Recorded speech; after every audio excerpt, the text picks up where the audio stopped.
함께 우리가 암송하겠습니다. 이러므로 함께 하시겠습니다.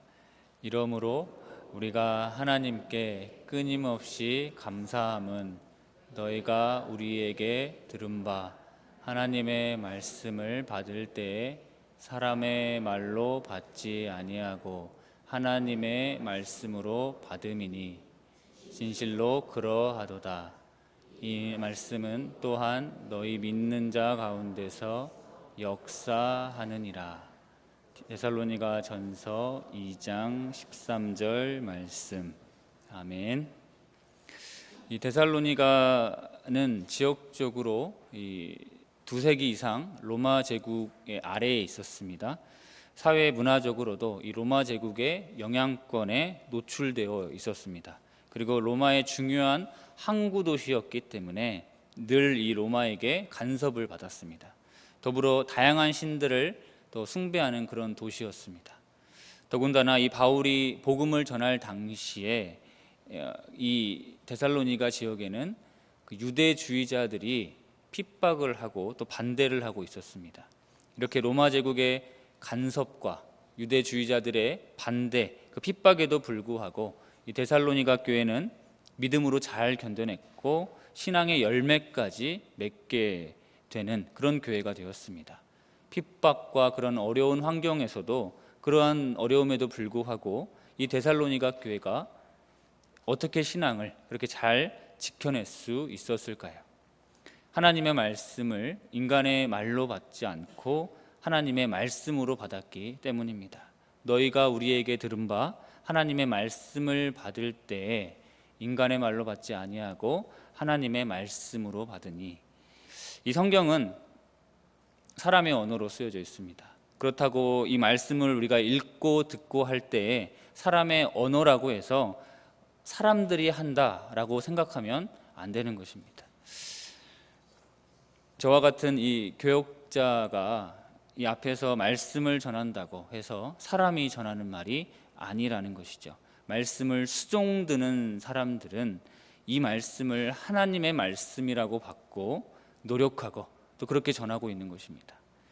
인간이 서서 말씀을 전한다고 해서 가볍게 생각하면 안 된다는 것입니다. 하나님의 말씀을 믿음으로 받을 때 그 말씀이 여러분 삶에서 놀라운 일들을 역사하실 줄 믿습니다. 하나님의 말씀으로 받는 것이 어떤 의미일까? 하나님께서 사랑하신다라는 그 증거로 우리가 받는 것입니다. 그게 복음입니다. 예수님을 보내신 그 하나님의 그 신실하신 사랑을 이 말씀을 통해서 우리가 보았고 들었습니다. 지금도 함께 하시고 여전히 끝까지 도와주시겠다라고 약속해 주셨습니다. 그래서 말씀을 읽을 때, 우리가 들을 때, 공부할 때 하나님 말씀으로 받을 수 있는 것입니다. 인간의 말로 받느냐, 하나님의 말씀으로 받느냐, 여기에는 엄청난 차이가 있는 것입니다.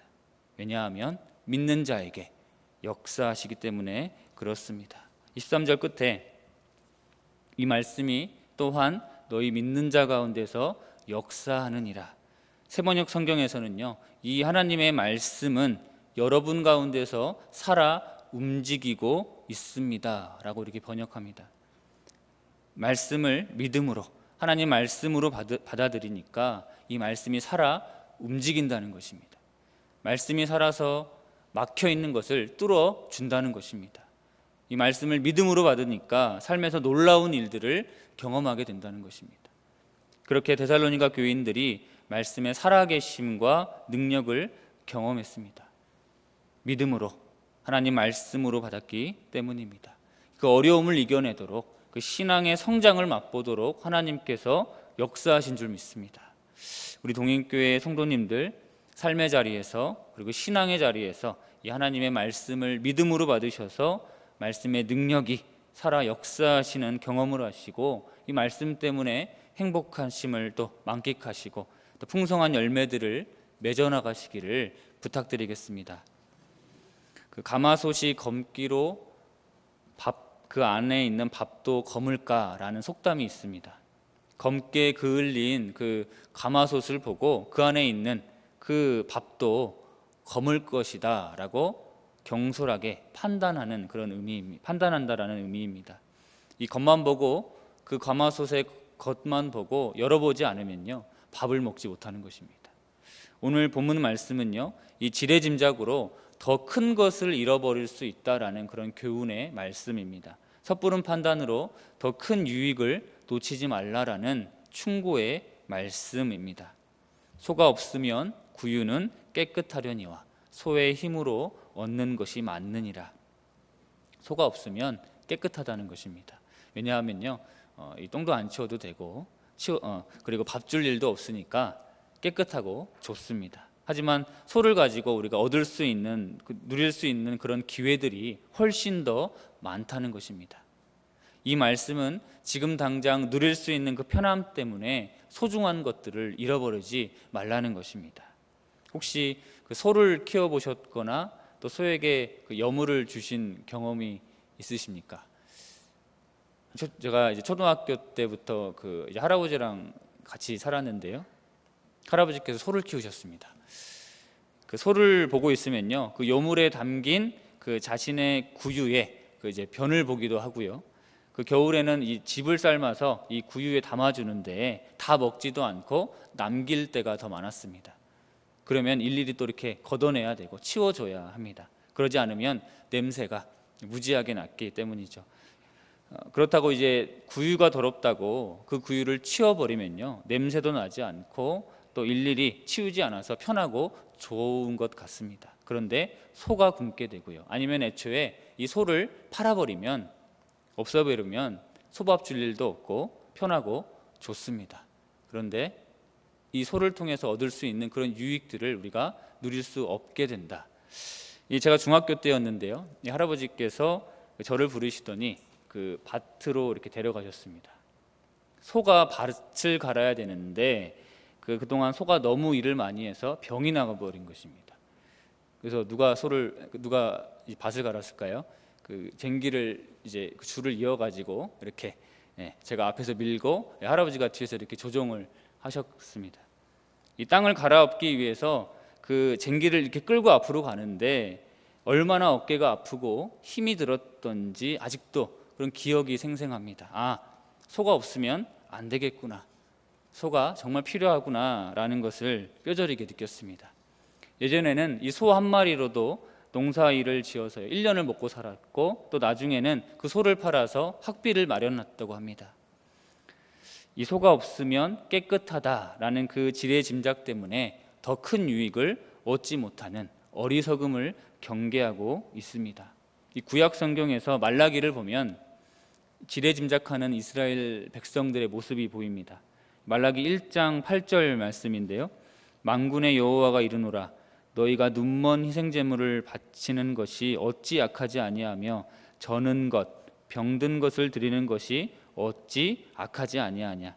이제 그것을 너희 총독에게 드려보라. 그가 너를 기뻐하겠으며 너를 받아주겠느냐. 이 눈이 멀고 그리고 저는 것, 병든 것을 하나님께 이 제물로 드렸던 제사장들과 이스라엘 백성들입니다. 흠이 있는 것들을 너희 총독들에게 가져다 주면 그 총독이 기뻐하겠느냐라는 것입니다. 하물며 그 흠이 있는 것을 하나님께 드리는데 하나님께서 기뻐하시겠냐라는 것이죠. 왜 흠이 있는 것을 드렸을까? 이런 흠이 있는 것을 드려도 괜찮겠지라고 지레짐작하는 것입니다. 하나님께서 그 지레짐작 때문에 안타까워하시는 것입니다. 정성을 다하는 그 진실한 마음만 있어도 충분한데 대충 하는 신용만 드리고 있는 것입니다.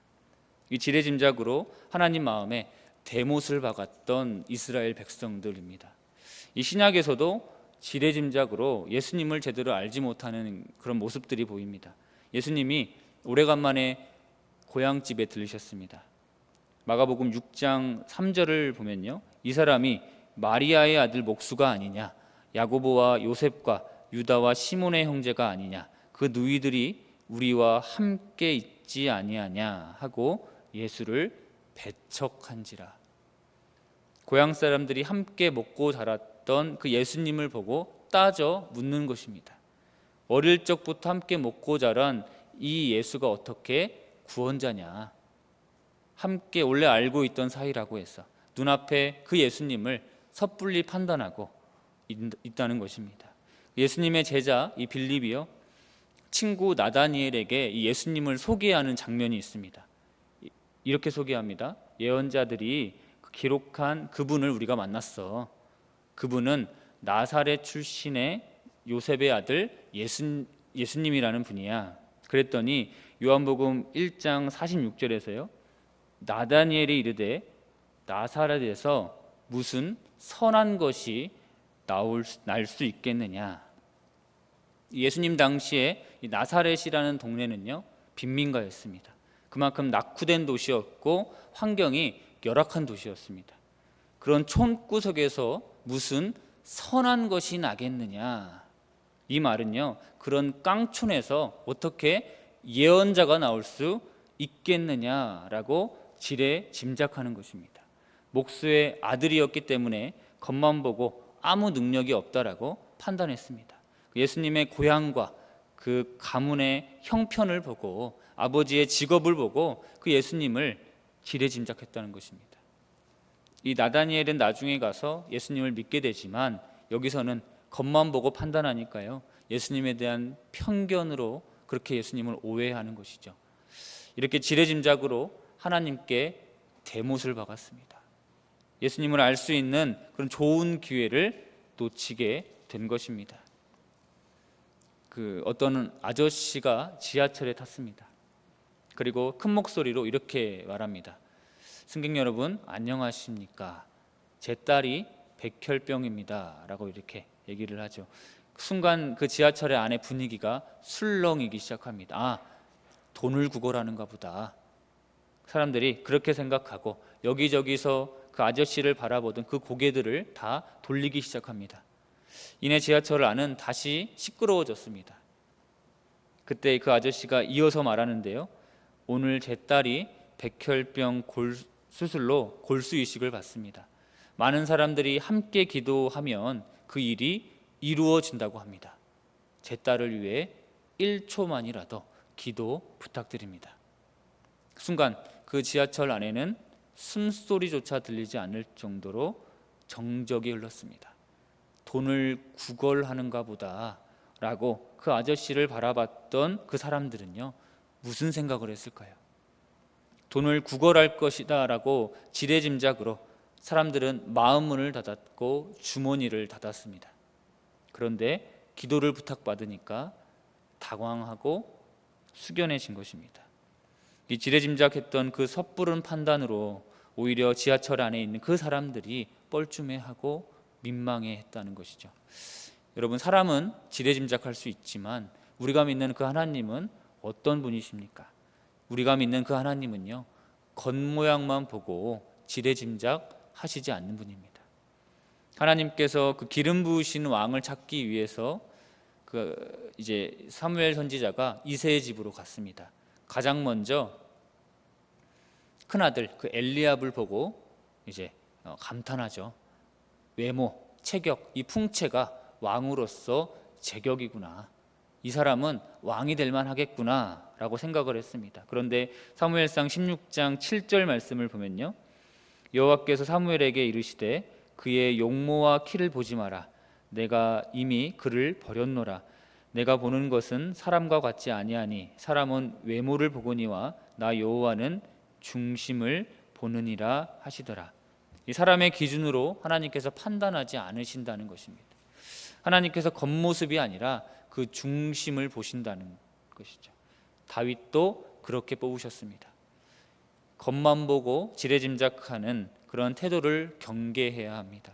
내면과 깊은 곳까지 우리가 바라볼 수 있도록, 그렇게 또 낭패보지 않을 수 있도록 우리가 그렇게 늘 경계하는 태도를 갖고 살아가야 하는 것이죠. 우리 삶에서 지레짐작하는, 그리고 지레짐작하지 말아야 하는 것들이 있습니다. 정직하게 살면 나만 손해본다. 이 편법과 불법이 똑똑하다. 그렇게 해야 편하다라고 사람들은 그렇게 말합니다. 그렇지만 우리가 진실되게 살 때 하나님께서 기뻐하시고 또 하나님께서 칭찬하실 줄 믿습니다. 어느 곳에 있든지 우리의 형편과 우리의 삶을 하나님께서 들여다보시고 살펴보시기 때문에 그렇습니다. 이 개인 경건 생활은요, 노력이 필요하고 수고가 필요합니다. 그런데 매주 우리가 예배를 드리기 때문에 한두 주 정도 빠져도 괜찮겠지라고, 여기에 투자해봤자 아무 소양 없겠다더라, 예배 한 번 드려도 되겠지, 필요할 때 기도하면 되겠지라고 우리가 지레짐작할 수 있습니다. 그런데 하나님께서 언제 역사하실 줄 모르고요, 또 언제 만나 주실 줄 모르는 것입니다. 우리가 개인 경건 생활 습관을 잘 하고 또 잘 익히게 되면 신앙의 열매가 분명히 있을 줄 믿습니다. 우리 봉사와 이 섬김도 그렇습니다. 시간 들이고 물질 들이고 땀을 들이면 힘이 듭니다. 안 하면 편하다고 생각할 수 있습니다. 그런데 이 봉사를 통해 주시는 그 하나님의 은혜와 복을 누릴 수 있는 기회가 분명히 있다는 것입니다. 우리가 복음을 전할 때도 왜 내가 남한테 아쉬운 소리를 해야 하나, 안 하면 편한 것이죠. 그런데 이 복음을 전하는 것은요, 하나님 나라 잔치를 벌려주는 것이고 한 영혼을 살리는 그 사람에게 면류관이 준비되어 있는 것입니다. 이렇게 중요한 것들을 가치 없는 것으로 생각하면서 지레짐작하게 되면 더 큰 유익들을 잃어버릴 수 있다는 것이죠.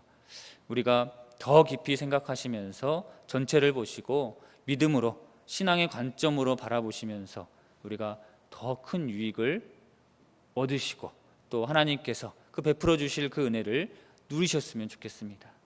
평소에 우리가 가지고 있던 이러한 편견들과 그리고 지레짐작들을 내려놓으시고 하나님의 놀라우신 그 계획을 우리가 기대하시면서 이 견실하고 성실한 신앙의 정도를 걸어가시는 그러한 귀한 기회를 삼으시기를 축복합니다.